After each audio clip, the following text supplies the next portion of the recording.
Muy buenos días, es un gusto saludarles una vez más esta mañana.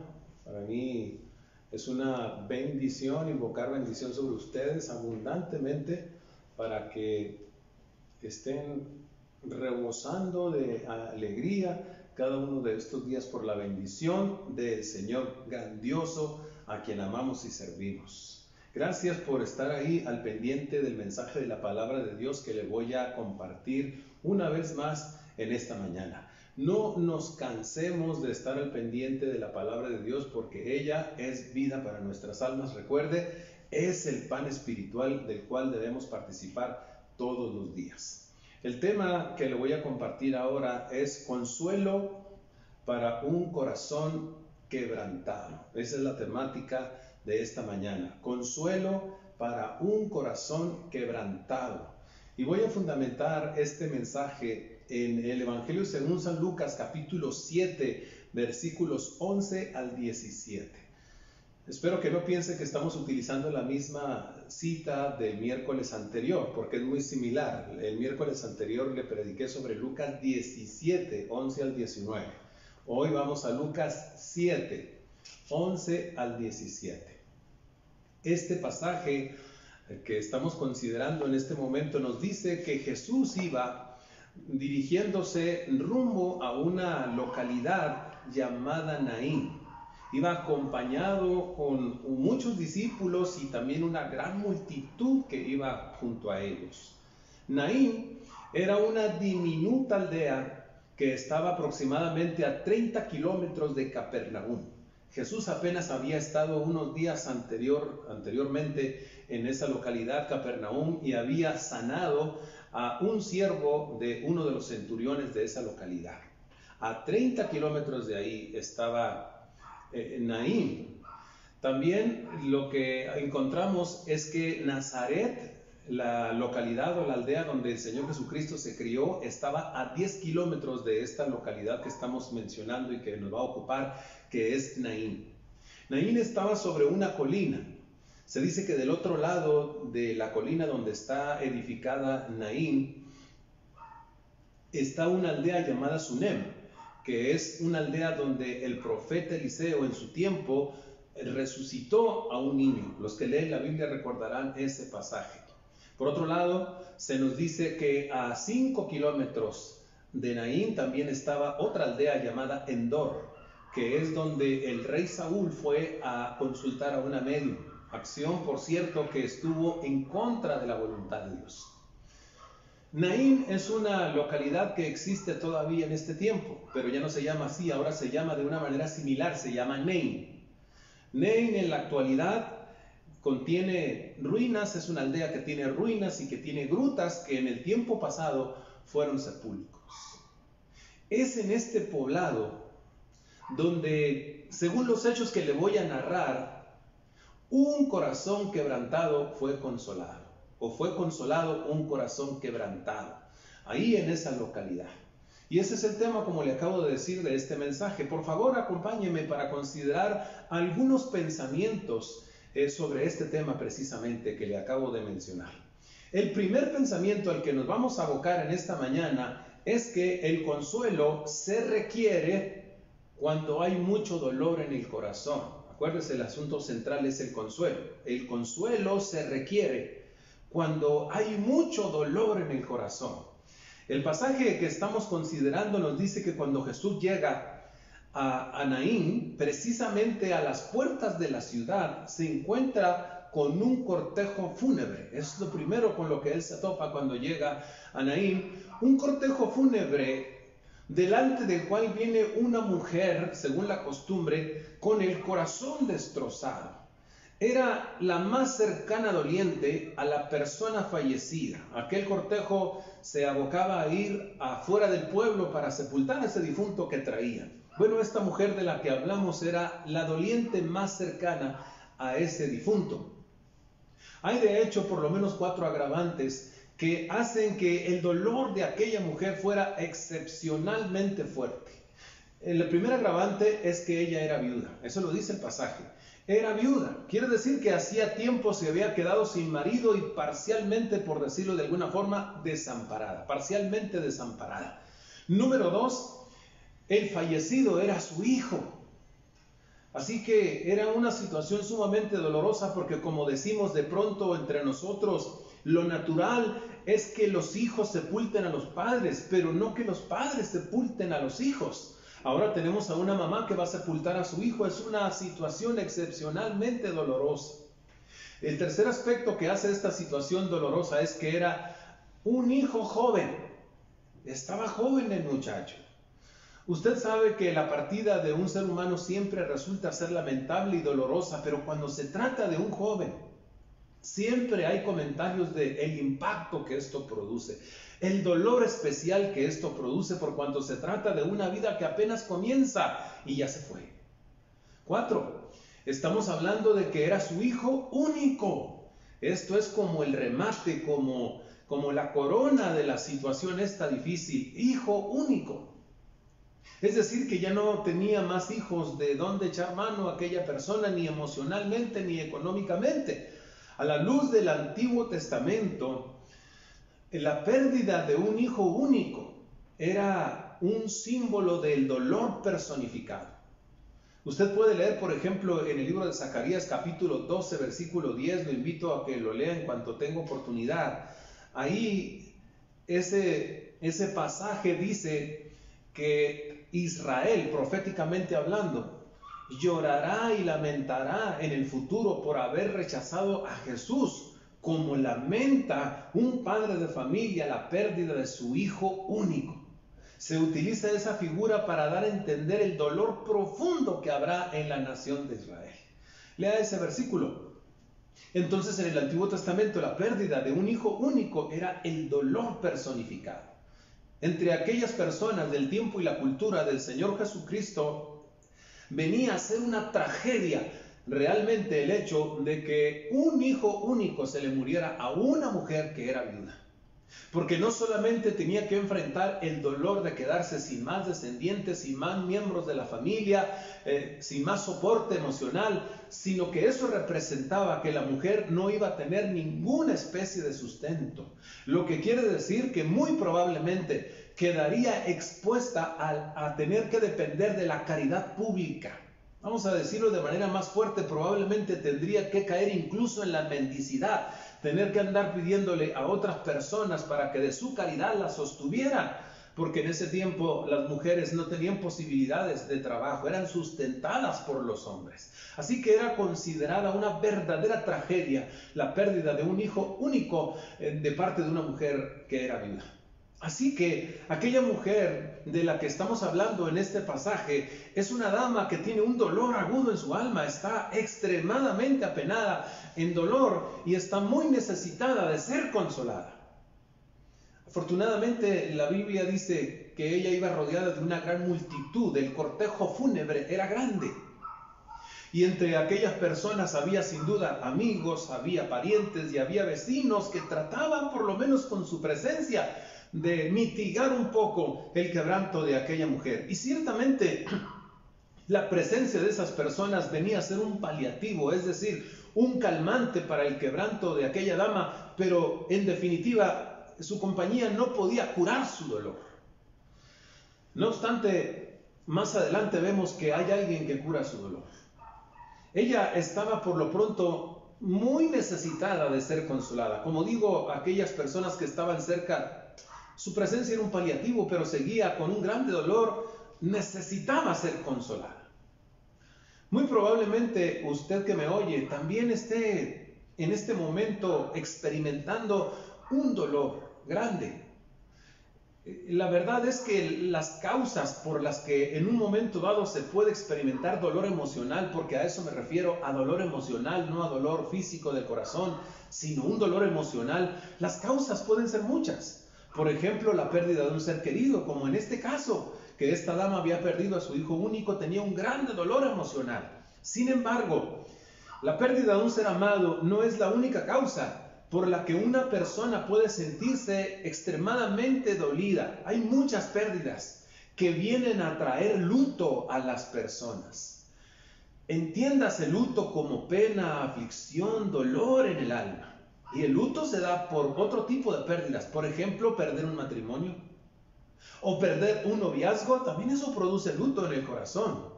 O perder una amistad de mucho tiempo, muy bonita amistad. O perder el trabajo, perder la reputación o perder la salud. ¿Qué sé yo? Pudimos mencionar una serie de pérdidas significativas.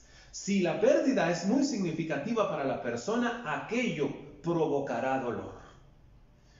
No sé si hay alguna causa que le está provocando dolor a usted en este momento. Si es así, usted necesita ser consolado. Creo que es muy importante enfatizar en esta verdad, porque a veces las personas están conscientes de su necesidad de consuelo, pero por alguna causa no están dispuestas a recibirlo. Es extraño, pero a veces se da esa contradicción. A veces la razón por la que las personas no quieren recibir consuelo pudiera ser por orgullo, o también pudiera ser por vergüenza, o pudiera haber otras razones. Pero yo lo que le digo a ustedes, ¿está necesitado o necesitada de consuelo? Esté dispuesto a recibir consuelo. Esté dispuesto a recibirlo. No se cierre, porque un corazón adolorido, un corazón quebrantado necesita ser aliviado, necesita ser subsanado. Esté presta o presto a recibir consuelo. De hecho, le digo, deje que aquellas personas que están cerca de usted estén cerca. No las rechace, porque a veces, como digo, esa reacción se da en las personas. La tendencia a rechazar a quienes quieren acercarse para en un momento dado, con su presencia, ayudar un poco en el quebranto o con alguna palabra. No deseche a esas personas, su presencia y alguna palabra que le pudieran dar será un paliativo, un calmante para su quebranto. Sí, un calmante. Tal vez no curen su dolor, no curen su pena, pero sí será un calmante. Lo que sí le digo es que sí hay alguien que puede en definitiva curar su desconsuelo, curar su pena, aliviar su dolor, y de él vamos a hablar enseguida. Por eso ahora vamos a pasar al segundo pensamiento de esta reflexión, y es este: el consuelo se obtiene encontrándose con Jesús en medio del dolor. La Biblia nos dice que cuando Jesús hubo llegado a Naín y se encontró con aquel cortejo fúnebre, de inmediato él identificó a la mujer doliente. Iba al frente, según la costumbre, frente al cortejo y frente al féretro de su hijo, llorando aquella pena.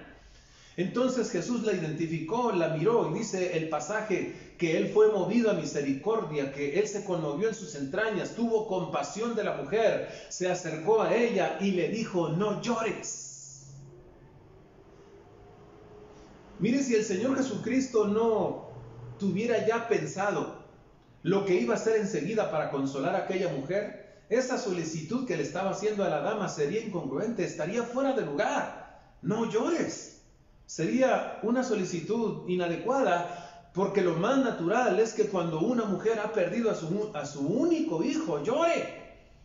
Pero la solicitud de Cristo estaba bien encuadrada, estaba en su justo lugar, porque él pensaba hacer algo extraordinario.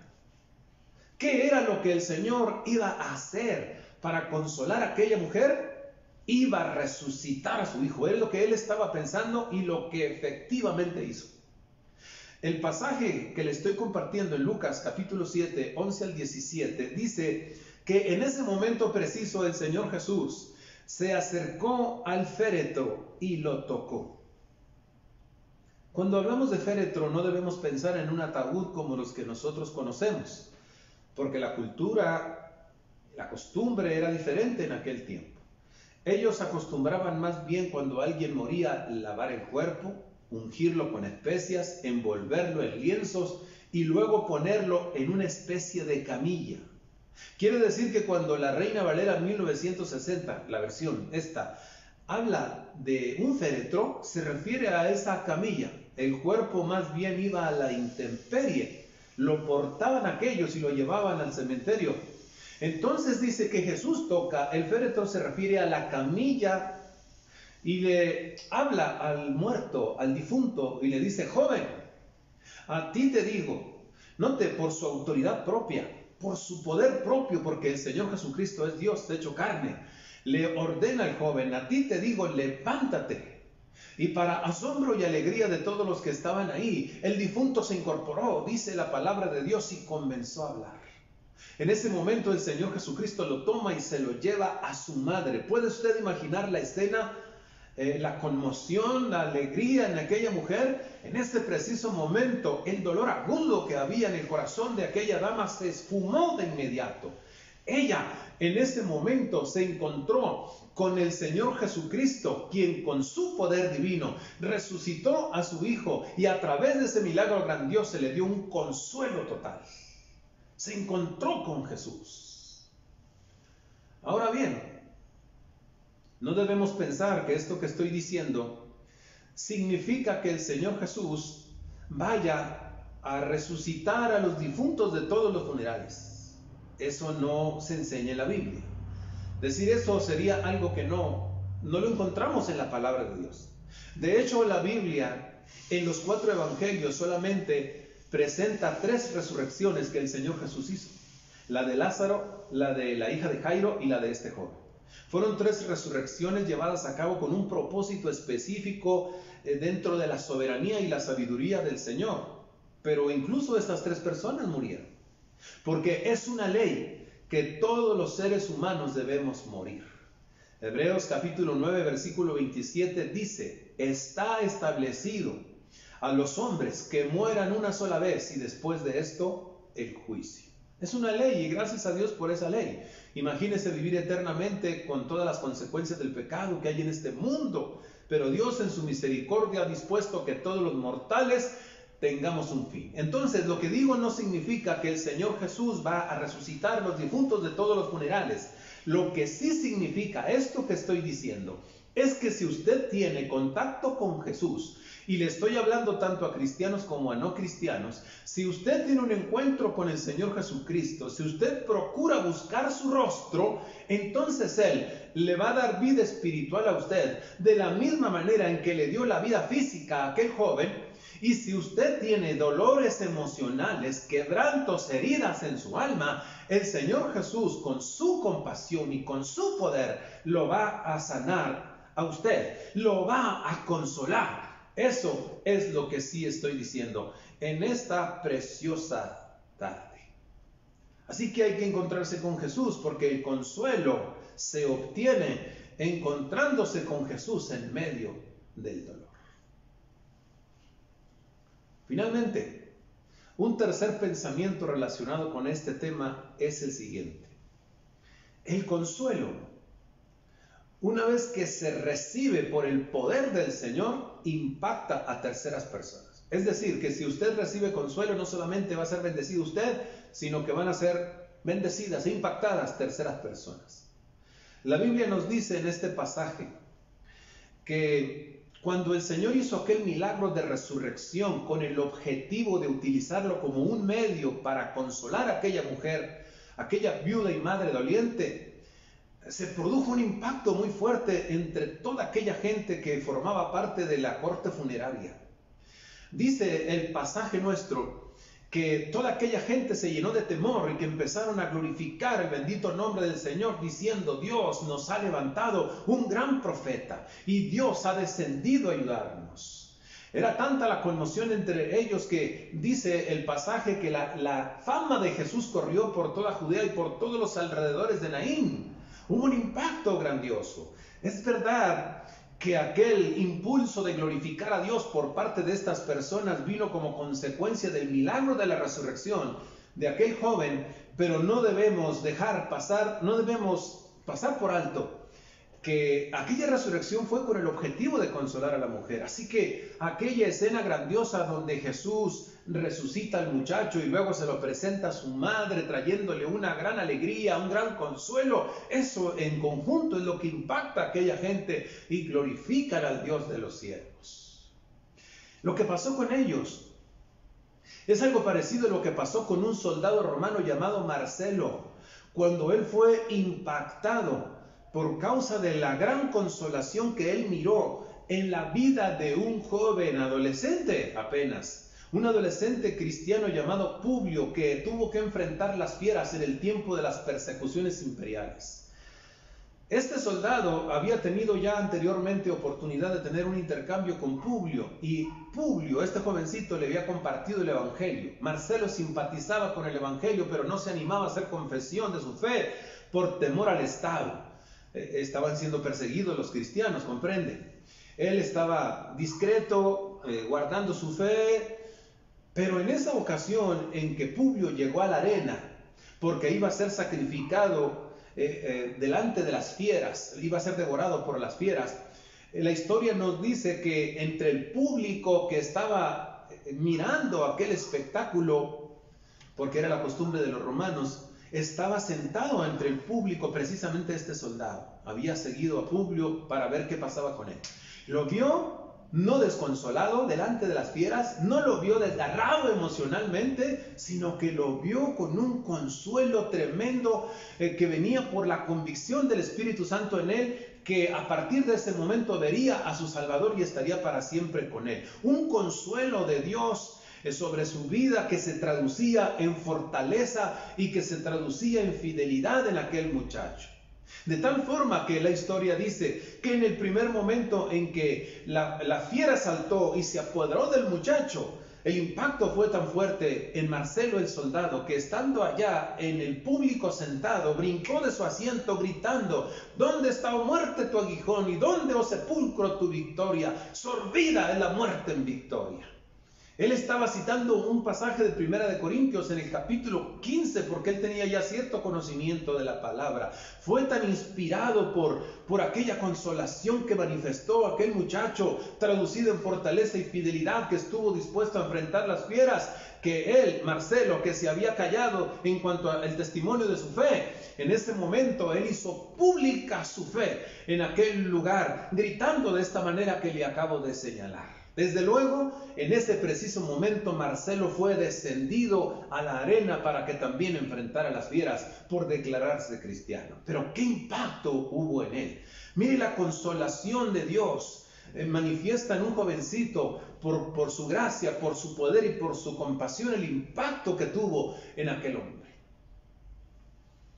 Usted debe saber que esa compasión y ese poder del Señor Jesucristo para consolarlo a usted en sus dolores del alma, también impactará a otros a su alrededor, los inspirará para que glorifiquen a Cristo, para que reconozcan a Cristo y para que exalten a Dios. De seguro habrá gente impactada. Así que por favor, procure el consuelo del Señor. De esta manera será bendecido usted y también trascenderá la bendición hacia otras personas.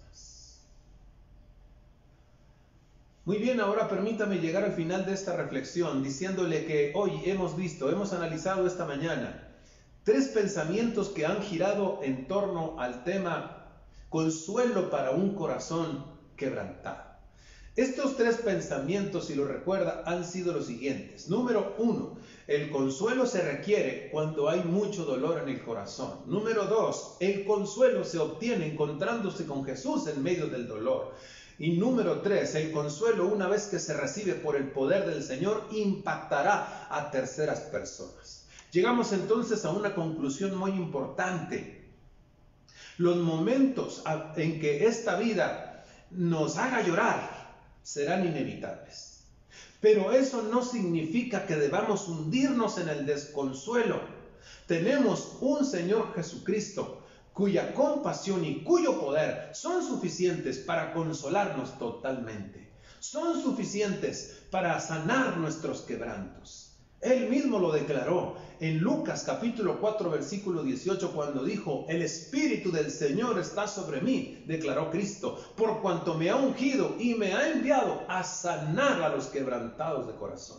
Es decir, no solamente este pasaje nos habla de su compasión y su poder para sanar a los quebrantados, sino que Él mismo lo declaró en aquella ocasión. Por eso yo creo que este es un momento muy oportuno para que oremos, y lo invito a que lo hagamos en esta mañana. Oremos pidiéndole a Dios para que venga a consolar a todos aquellos que en este momento tienen un fuerte dolor en su alma. Oremos por los que están experimentando una pérdida de cualquier categoría y por eso están enlutados. Acuérdense que no solamente la partida del ser querido, sino cualquier otra pérdida puede producir luto. Oremos por todos los que están de luto. Y yo quisiera invitarlos a que aprovecháramos e incluyéramos en esta oración a la familia Mata. Le hablo a los miembros de la iglesia, Centro Cristiano Quebachama y desde luego también Centro Cristiano Kairos. Yo espero que ustedes están orando por la familia, pero hoy vamos a unirnos para pedirle que Dios siga consolando a la familia Mata por cuanto ellos han experimentado la triste partida del hermano José Mata. Oremos por ellos y oremos por todos los que están de luto por cualquier pérdida. Señor amado, en el nombre de Jesús, basados en tu palabra y con confianza por ello, oramos a ti, Señor. Pedimos en primera instancia por nuestros hermanos Mata. Hemos estado orando por ellos, pero ahora nos unimos a través de las redes para suplicarte por ellos, Señor. Las pérdidas, como la partida de un ser amado, cómo duelen en el alma. Aquella mujer de la que hemos hablado en esta mañana estaba destrozada. Eso es lo que se produce en el alma cuando el ser amado se ha ido. Te rogamos para que tú sigas confortando, aliviando la pena a través del poder de tu Espíritu en la vida de todos nuestros hermanos Mata. Te lo rogamos con todo el corazón y suplicamos de la misma forma por todos los que están de luto porque han tenido una pérdida de cualquier especie, tienen pena, tienen dolor en su alma, necesitan consuelo porque han experimentado una pérdida muy sentida, muy significativa para ellos. Porque tú eres el Dios de la consolación, suplicamos consuelo para ellos, suplicamos el alivio de su pena. En el nombre de Jesús, mi Señor. Amén. Qué bueno que Dios nos oye, ¿no es cierto? Usted que está con dolor en su alma, tenga conciencia de que será consolado. El Señor es bueno, lo ha hecho con nosotros, lo hará también con usted. Tenga un feliz domingo. Muchas gracias por oír.